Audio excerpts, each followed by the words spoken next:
Hi, ಭೂತ YouTube ಚಾನಲ್ಗೆ ಎಲ್ಲರಿಗೂ ಸ್ವಾಗತ. ಇವತ್ತಿನ ಈ ನಿಜ ಘಟನೆ ಅಂದರೆ ರಿಯಲ್ ಸ್ಟೋರಿ ನಮ್ಮ ಜೊತೆ ಹಂಚ್ಕೊಂಡಿರೋರು ಪೂಜಾ ಅನ್ನೋರು. ಇವರು ಪಂಜಾಬ್ನಿಂದ. ಕಥೆಗೆ ಹೋಗೋಕ್ಕಿಂತ ಮುಂಚೆ ಇಂಟ್ರೋನ ನೋಡ್ಕೊಬನ್ನಿ. ಇದಾದ ನಂತರ ಕಥೆನ ಸ್ಟಾರ್ಟ್ ಮಾಡೋಣ. ಸುಮಾರು 2012 ಪೂಜಾ ಅವರು ಚಿಕ್ಕವರಿದ್ದಾಗ ಇವ್ರ ತಾತ ತೀರೋಗಿರ್ತಾರೆ. ಅಂದರೆ ಪೂಜಾ ಅವರ ತಾಯಿಯ ತಂದೆ ತೀರೋಗಿರ್ತಾರೆ. ಅದಕ್ಕೆ ಇವರು ತನ್ನ ತಾತನ ಊರಿಗೆ ಹೋಗಿರ್ತಾರೆ. ಅವರ ಅಂತ್ಯ ಸಂಸ್ಕಾರ ಎಲ್ಲ ನಡೆಯುತ್ತೆ. ಇವರು ಹತ್ತು ಸುಸ್ತಾಗಿರ್ತಾರೆ. ಅದರಲ್ಲೂ 2-3 ದಿವಸ ಬೇರೆ ಕಳೆದೋಗಿರುತ್ತೆ. ಇವರೆಲ್ಲ ಮಲಗಕ್ಕಂತ ಹೋಗ್ತಾ ಇರ್ತಾರೆ. ಆದರೆ ಅವ್ರ ತಾತನ ಮನೆಯಲ್ಲಿ ಒಂದು ರೂಲ್ಸ್ ಇತ್ತು. ಯಾವುದೇ ಕಾರಣಕ್ಕೂ ಆ ಮನೆಯಲ್ಲಿ ಚಿಕ್ಕವರಿರಲಿ ದೊಡ್ಡವರಿರಲಿ ಕೂದಲನ್ನ ಹಾಗೆ ಬಿಟ್ಟು ಮಲಗೋ ಹಾಗಿಲ್ಲ. ಅಂದರೆ ಒಂದು ಜುಟ್ಟನ್ನ ಆದರೂ ಕಟ್ಕೊಂಡು ಮಲಗಬೇಕಿತ್ತು. ಅದಕ್ಕೆ ಈ ಪೂಜಾ ಅವರ ಅಜ್ಜಿ ಒಂದು ಕೆಲಸ ಮಾಡಿ, ಯಾರೆಲ್ಲ ತಲೆಗೆ ಜುಟ್ಟು ಕಟ್ಟಿಲ್ಲ ಅವರೆಲ್ಲ ತಲೆಗೆ ಜುಟ್ಟು ಕಟ್ಟಿ ಮಲಿಕೋಬಿಡಿ ಅಂತ ಹೇಳ್ತಾರೆ. ಇದನ್ನು ಕೇಳಿ ಪೂಜಾ ಅವರು ಆವಾಗ ಚಿಕ್ಕವರು, ಅದಕ್ಕೆ ಒಂಥರ ಮಕ್ಕಳು ಹಠ ಮಾಡ್ತಾರಲ್ಲ ಆ ಥರ ಹಠ ಮಾಡ್ತಾರೆ.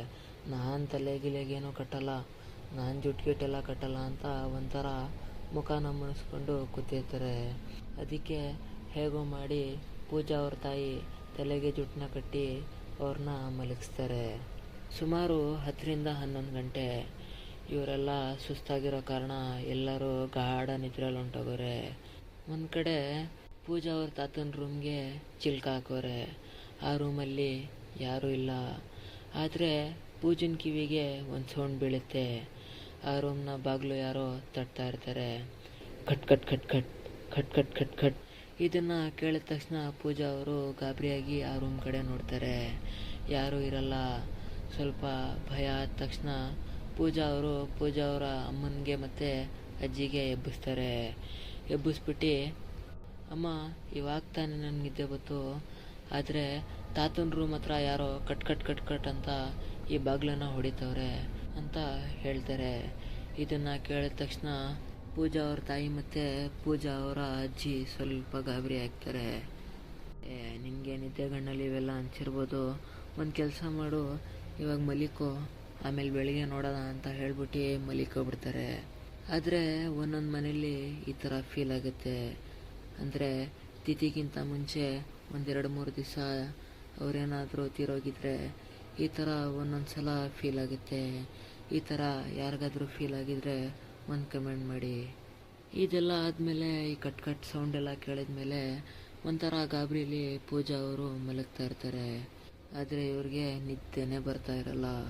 ಒಂದು ಕೆಲಸ ಮಾಡೋದ, ಹೇಗೋ ತಲೆಗೆ ದಿಂಬಿಲ್ಲ, ಅಜ್ಜಿ ಹತ್ರ ದಿಂಬಾದರೂ ಇಸ್ಕೊಬರೋದ ಅಂತ ಎದ್ದು ಅಜ್ಜಿಗೆ ಕೂಗಿ, ಅಜ್ಜಿ ತಲೆಗೆ ದಿಂಬಿಲ್ಲ, ನಿದ್ದೆ ಬೇರೆ ಬರ್ತಾ ಇಲ್ಲ, ನನಗೆ ದಿಂಬೇಕು ಅಂತ ಕೇಳ್ತಾರೆ.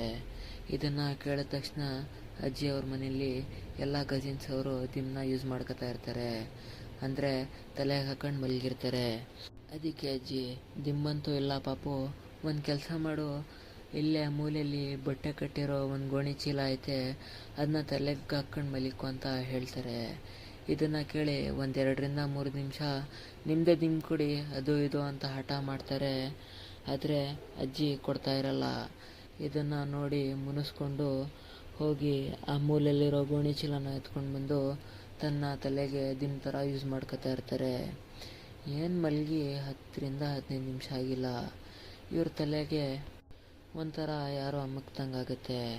ಇದನ್ನು ಇವರು ಒಂಥರ ಕೇರ್ ಮಾಡ್ದೇ ಮಲಿಕೊಬಿಡ್ತಾರೆ. ಇನ್ನೊಂದು ಸಲ ಯಾರೋ ಗಟ್ಟಿಯಾಗಿ ಇವ್ರ ಕೂದಲನ್ನ ಎಳ್ದಂಗೆ ಆಗುತ್ತೆ. ಇದಾದಮೇಲೆ ಇವರು ಗಾಬರಿಯಾಗಿ ತೊಳ್ತಾರೆ. ಹಿಂದೆ ಅಕ್ಕಪಕ್ಕ ಎಲ್ಲ ನೋಡ್ತಾರೆ, ಯಾರೂ ಇರಲ್ಲ. ಮತ್ತೆ ಮಲ್ಗಕ್ಕಂತ ಹೋಗ್ತಾರೆ. ಕಾಟ್ನ ಪಕ್ಕ ಇರುತ್ತಲ್ಲ ಫ್ರೇಮು, ಅಂದರೆ ಕಾಟ್ಗೆ ಹಾಕಿರ್ತಾರಲ್ಲ ಆ ಮರ, ಅದು ಇವ್ರ ತಲೆಗೆ ಹೊಡೆಯುತ್ತೆ. ಹೊಡೆದ ತಕ್ಷಣ ಇವರು ತಿರುಗಿ ನೋಡಿದ್ರೆ ಅಲ್ಲಿ ಇವ್ರು ಹಾಕೊಂಡಿದ್ದು ಆ ಗೋಣಿ ಚೀಲದ ಮೂಟೆನೇ ಇಲ್ಲ. ಇದನ್ನು ನೋಡಿದ ತಕ್ಷಣ ಇವ್ರ ಅಮ್ಮನ ನೋಕಿಯಾ ಫೋನ್ನ ಎತ್ಕೊಂಡು ಟಾರ್ಚ್ನ ಆನ್ ಮಾಡಿ ಈ ಗೋಣಿ ಚೀಲನ ಅಲ್ಲಿ ಇಲ್ಲಿ ಕೆಳಗಡೆ ಕಾಟ್ ಕೆಳಗಡೆ ಎಲ್ಲೆಲ್ಲೋ ಹುಡುಕ್ತಾರೆ. ಆದರೆ ಈ ಗೋಣಿ ಚೀಲ ಮಾತ್ರ ಕಣ್ಣಿಗೆ ಕಾಣಿಸ್ತಾ ಇರಲ್ಲ. ಒಂದು 10-15 ನಿಮಿಷ ಹುಡುಕಿ ಇವ್ರ ತಾಯಿಗೆ ಮತ್ತು ಇವ್ರ ಅಜ್ಜಿಗೆ ಎಬ್ಬಿಸ್ತಾರೆ. ಅಮ್ಮ ಅಜ್ಜಿ ನಾನು ತಲೆಗೆ ಅಜ್ಜಿ ಕೊಟ್ಟಿರೋ ದಿಮ್ನ ಅಂದರೆ ನಾನು ಅಜ್ಜಿ ಕೊಟ್ಟಿರೋ ಗೋಣಿ ಚೀಲನ ತಲೆಗೆ ದಿಮ್ ಥರ ಯೂಸ್ ಮಾಡ್ಕೊಳ್ತಾ ಇದ್ದೆ. ಆದರೆ ಆ ಗೋಣಿ ಚೀಲನೇ ಕಾಣಿಸ್ತಾ ಇಲ್ಲ, ಎಲ್ಲೋಯ್ತು ಅಂತ ಹುಡುಕ್ತಾ ಇದ್ದೀನಿ. 10-15 ನಿಮಿಷ ಆಯಿತು, ಸಿಗ್ತಾನೆ ಇಲ್ಲ ಅಂತ ಹೇಳ್ತಾರೆ.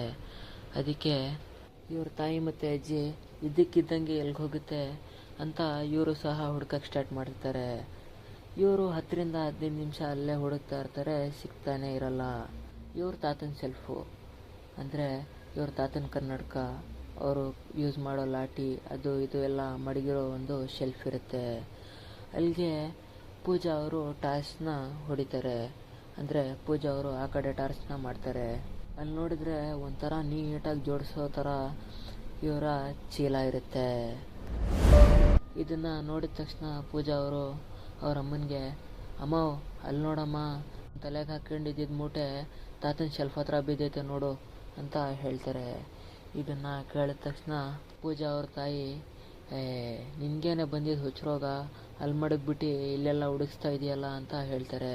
ಅದಕ್ಕೆ ಪೂಜಾ ಅವರು, ನಾನೆಲ್ಲಿಂದ ಮಡ್ಗಣ, ನಾನಿಲ್ಲಿಂದ ಎದ್ದೇ ಇಲ್ಲ, ಇವಾಗ ತಾನೇ ನಿದ್ದೆ ಬಂದಿತ್ತು, ಒಂಥರ ಯಾರೋ ನನಗೆ ಹೇಳ್ದಂಗಾಯ್ತು, ನನ್ನ ಕೂದಲನ್ನ ಹೇಳ್ದಂಗಾಯ್ತು, ಅದಕ್ಕೆ ಎದ್ದು ನೋಡಿದರೆ ಈ ಚೀಲ ಇರಲಿಲ್ಲ ಅಂದ್ಬಿಟ್ಟು ನಿಮಗೆ ಎಬ್ಸಿತು, ನಾನೇ 10-15 ನಿಮಿಷ ಹುಡುಕಿದ್ದೀನಿ, ನಾನಿಲ್ಲಿಂದ ಅಲ್ಲೋಗಿ ಮಾಡ್ಗಣ ಅಂತ ಹೇಳ್ತಾರೆ. ಇದನ್ನು ಕೇಳಿ ಪೂಜಾ ಅವ್ರ ತಾಯಿ, ನೀನೇ ಹುಚ್ಚೆಗಿಚ್ಚೆ ಒಯ್ಯಕ್ಕೆ ಹೋಗಿರ್ಬೋದು, ಅಂದರೆ ರೀಸರ್ಚ್ಗೆ ಏನಾದರೂ ಹೋಗಿರ್ಬೋದು, ಆವಾಗ ನಿದ್ದೆಗಣ್ಣಲ್ಲಿ ಹೋಗಲ್ಲಿ ಮಡಗಿರ್ತೀಯ, ಹೋಗಿ ಎತ್ಕೊ ಬಂದ್ಬಿಟ್ಟು ಸುಮ್ಮಲಿಕೊ ಅಂತ ಹೇಳ್ತಾರೆ. ಇದನ್ನು ಕೇಳಿ ಪೂಜಾ ಅವರು ಮನಸ್ಸಲ್ಲಿ, ಇವ್ರಿಗೆ ಹೇಳಿದ್ದೆ ತಪ್ಪಾಯಿತು, ನಾನೇ ಹುಡಿಕೊಂಡು ಹೆಂಗಾದರೂ ತಲೆಗೆ ಮಡಿಕೊಂಡು ಮಲಿಕಬೇಕಿತ್ತು, ಇವ್ರಿಗೆ ಹೇಳಿ ಇವ್ರಿಗೆ ಎಪ್ಸಿ ನಾನೇ ಉಗಿಸ್ಕೊಂಡಂಗಾಯ್ತು ಅಂತ ಹೇಳ್ಬಿಟ್ಟು ತಲೆನ ಚಚ್ಕೊಂಡು ಇವರು ಮತ್ತೆ ಕಾಟ್ ಮೇಲೆ ಬಂದು ಮಲಗಿದ್ಮೇಲೆ ಇವ್ರಿಗೆ 2-2.5 ಗಂಟೆ ಟೈಮ್ ನಿದ್ದೆನೇ ಬರ್ತಾಯಿಲ್ಲ. ಒಂದು ಕಡೆ ಇವ್ರ ತಾತನ ರೂಮಿಂದ ಕಟ್ ಅಂತ ಬಂದಿದ್ದು ಸೌಂಡು, ಇನ್ನೊಂದು ಕಡೆ ಇವ್ರ ತಲೆ ಕೂದಲನ್ನ ಯಾರೋ ಹೇಳ್ದಂಗೆ. ಇದೆಲ್ಲ ಭಯ ಇವ್ರಿಗೆ ಒಂಥರ ಕಾಡ್ತಾಯಿತ್ತು. ಇದೆಲ್ಲ ಆದಮೇಲೆ ಸುಮಾರು 2-2:30ಗೆ ಇವ್ರಿಗೆ ನಿದ್ದೆ ಬರುತ್ತೆ. ಮಲಗಿ 2ನೇ ದಿವಸ ಇವ್ರು ಎದ್ದೊಳ್ತಾರೆ.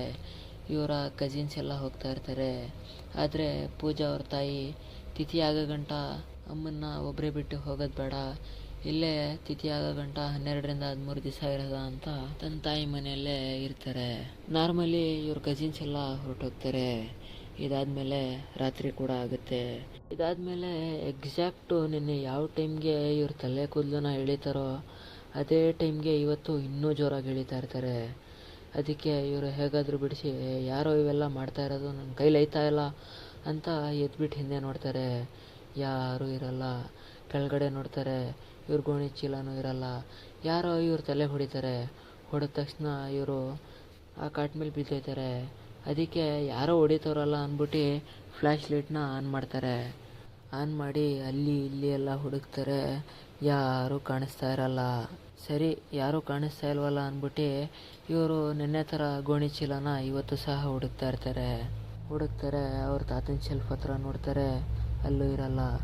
ಎಲ್ಲೆಲ್ಲೋ ನೋಡ್ತಾರೆ, ಹುಡುಕ್ತಾರೆ, ಸಿಗ್ತಾ ಇರಲ್ಲ. ಅದೇ ಕಾಟ್ ಮೇಲೆ ಕೂತ್ಕೊಂಡು ಅವ್ರ ಕೈಯಲ್ಲಿರೋ ಫ್ಲ್ಯಾಶ್ ಲೈಟ್ನ ಕೆಳಗಡೆ ಮಾಡ್ತಾರೆ.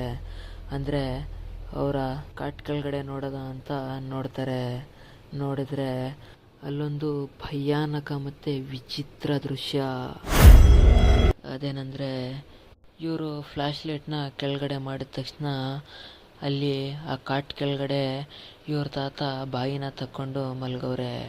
ಅವ್ರ ಕಣ್ಣು ಇಲ್ಲ, ಅವ್ರ ಬಾಯಿ ಒಳಗಡೆ ಒಂದು ಹಲ್ಲು ಇಲ್ಲ. ಒಂಥರ ಅವ್ರ ಕಣ್ಗಳು ಮತ್ತು ಅವ್ರ ಬಾಯಿ ಒಳಗಡೆ ಕಪ್ಪು ಕಲರ್ ರಕ್ತ ಬರ್ತಾ ಇರೋ ಥರ ಕಾಣಿಸ್ತಾ ಇದೆ. ಇದನ್ನು ನೋಡಿ ಇವರು ಕೂಗಕ್ಕೆ ಹೋಗ್ತಾರೆ. ಆದರೆ ಇವ್ರ ವಯಸ್ಸೇ ಬರ್ತಾ ಇರಲ್ಲ. ಗಾಬರಿಯಾಗಿ ಕೂಗಕ್ಕೆ ನೋಡ್ತಾ ಇರ್ತಾರೆ, ಯಾರೂ ಎದ್ದೊಳ್ತಾ ಇಲ್ಲ. ಆದರೆ ಇವ್ರ ಅಮ್ಮನ ಕಡೆ ಹೊಡಿತಾ ಇದ್ದಾರೆ. ಆದರೂ ಅವ್ರ ಅಮ್ಮನಿಗೆ ಏನೂ ಫೀಲು ಆಗ್ತಾ ಇಲ್ಲ. ಇದಾದಮೇಲೆ 10-15 ನಿಮಿಷ ಇವರು ಇದನ್ನು ನೋಡಿ ಬೆವ್ತೋಗಿ ಮೂರ್ಛೆ ಹೋಗಿಬಿಡ್ತಾರೆ. ಮಾರನೇ ದಿವಸ 2-2:30 ಆದರೂ ಈ ಪೂಜಾ ಅವರು ಹೇಳ್ತಾ ಇಲ್ಲ, ಮೂರ್ಛೆ ಹೋಗಿಬಿಟ್ಟಿರ್ತಾರೆ. ಇವ್ರ ತಾಯಿ ಇವ್ರ ಮುಖದ ಮೇಲೆ ನೀರೆಲ್ಲ ಎರಚಿ 3-3:30ಗೆಲ್ಲ ಎಬ್ಬಿಸ್ತಾರೆ. ಇವರು ಎದ್ಮೇಲೆ ಇವ್ರ ತಾಯಿ ಇವ್ರಿಗೆ ಬೈದ್ಬಿಟ್ಟು, ಇಷ್ಟೊತ್ತು ಮಲಗ್ತಾ ಇದೆಯಲ್ಲ, ಏನಕ್ಕೆ ನೀನು ಈ ಮಟ್ಟಿಗೆ ಮೂರ್ಛೆ ಹೋಗಿದ್ದಲ್ಲ, ಏನಾಯಿತು ನಿನ್ನೆ ರಾತ್ರಿ, ಏನಾದರೂ ಹೇಳು, ಏನಕ್ಕೆ ನೀನು ಇಲ್ಲಿಗೆ ಬಂದಮೇಲೆ ಒಂಥರ ಹುಚ್ಚುಚ್ಚಿ ಆಡಂಗೆ ಆಡ್ತಾ ಇದೆಯಲ್ಲ, ಏನಾದರೂ ಆಗಿದ್ರೆ ನಮ್ಮ ಹತ್ರ ಹಂಚ್ಕೊ ಅಂತ ಹೇಳ್ತಾರೆ. ಆದರೆ ಈ ಪೂಜಾ ಅವರು ತುಂಬ ಭಯದಿಂದ ಏನು ಇವ್ರ ಹತ್ರ ಹೇಳ್ಕೊತಾ ಇರಲ್ಲ, ಏನು ಇವ್ರ ಜೊತೆ ಜಾಸ್ತಿ ಮಾತಾಡ್ತಾನೂ ಇರಲ್ಲ, ಒಂಥರ ಸೈಲೆಂಟ್ ಆಗಿಬಿಡ್ತಾರೆ. ಆಮೇಲೆ ಇವ್ರಿಗೆ ಜ್ವರ ಬೇರೆ ಬಂದ್ಬಿಡುತ್ತೆ. ಈ ಪೂಜಾ ಅವರು ಜ್ವರ ಬಂದಮೇಲೆ ಈ ಮಾತ್ರೆ ಗೀತ್ರೆ ಎಲ್ಲ ತಿಂತಾರೆ. ಪಕ್ಕದ ಮನೆ ಮಕ್ಕಳ ಜೊತೆ ಎಲ್ಲ ಆಟ ಆಡಿಕೊಂಡು ಮತ್ತೆ ಸಂಜೆ ಮಲಗಬೇಕು. ಆ ಟೈಮಲ್ಲಿ ಒಂದು ಕಡೆ ನೆನ್ನೆದ ಭಯ, ಅದರಲ್ಲೂ ಇವ್ರ ತಾಯಿ ಜೊತೆ ಅದನ್ನ ಹೇಳ್ಕೊಳಕ್ಕೆ ಬೇರೆ ಆಗ್ತಾಯಿಲ್ಲ. ಈ ಥರ ಆದಮೇಲೆ ಹೇಗೋ ಮಲ್ಗಕ್ಕಂತ ಹೋಗ್ತಾರೆ. ಆದರೆ ಇವತ್ತು ಅವರ ಗೋಣಿ ಚೀಲನ ಮಾತ್ರ ಮುಟ್ಟಕ್ಕೂ ಹೋಗ್ತಾಯಿಲ್ಲ. ಒಂದು 10:30-11 ಗಂಟೆಗೆ ಇವರಮ್ಮನ್ನ ಗಟ್ಟಿ ತಪ್ಕೊಂಡು ಇವರು ಮಲಿಕೋಬಿಡ್ತಾರೆ. ಎಕ್ಸಾಕ್ಟ್ 2 ದಿವಸ ಇವರು ಯಾವ ಟೈಮ್ಗೆ ಎಚ್ಚರ ಆಗ್ತಾ ಇರ್ತಾರೋ ಇದೇ ಥರ ಈ 3ನೇ ದಿವಸ ಎಚ್ಚರ ಆಗ್ತಾರೆ. ಆದರೆ ಈ 2 ದಿವಸಕ್ಕಿಂತ ಇವತ್ತು ತುಂಬ ಟಫ್ ಅಂದರೆ ಟಫ್ ರಾತ್ರಿ ಆಗಿತ್ತು ಅವ್ರಿಗೆ. ಅಂದರೆ ಇವ್ರ ಕುತ್ತಿಗೆನ ಯಾರೋ ಅಮುಕ್ತಾ ಇದ್ದಾರೆ, ಅದನ್ನು ಇವ್ರ ಕೈಲಿ ತಡ್ಕೊಳಕ್ಕಾಗ್ತಾಯಿಲ್ಲ. ಇನ್ನೊಂದು ಕಡೆ ಇವ್ರ ಕೂದಲನ್ನ ಯಾರೋ ಎಳಿತಾ ಇದ್ದಾರೆ, ಇದನ್ನು ಸಹ ಇವ್ರಿಗೆ ತಡ್ಕೊಳಕ್ಕಾಗ್ತಾಯಿದ್ದಿಲ್ಲ. ಅಳ್ತವ್ರೆ, ಇವ್ರ ಅಮ್ಮನಿಗೆಲ್ಲ ಕೂಗ್ತವ್ರೆ, ಆದರೆ ಇವ್ರ ಸೌಂಡೆಲ್ಲ ಆಚೆನೇ ಬರ್ತಾಯಿಲ್ಲ. ಅಜ್ಜಿ ಅಜ್ಜಿ ಅಂತ ಎಲ್ಲ ಕೂಗ್ತವ್ರೆ, ಇದು ಅವ್ರ ಅಜ್ಜಿ ಕೇಳಿಸ್ತಾನೂ ಇಲ್ಲ. ಇವರೆಲ್ಲ ಹೇಗೆ ಮಲ್ಗೋರೋ ಹಾಗೆ ಮಲ್ಗೋರೆ. ಆದರೆ ಇಲ್ಲ ಅನುಭವಿಸ್ತಾ ಇರೋದು ಈ ಪೂಜಾ ಅವ್ರು ಮಾತ್ರ.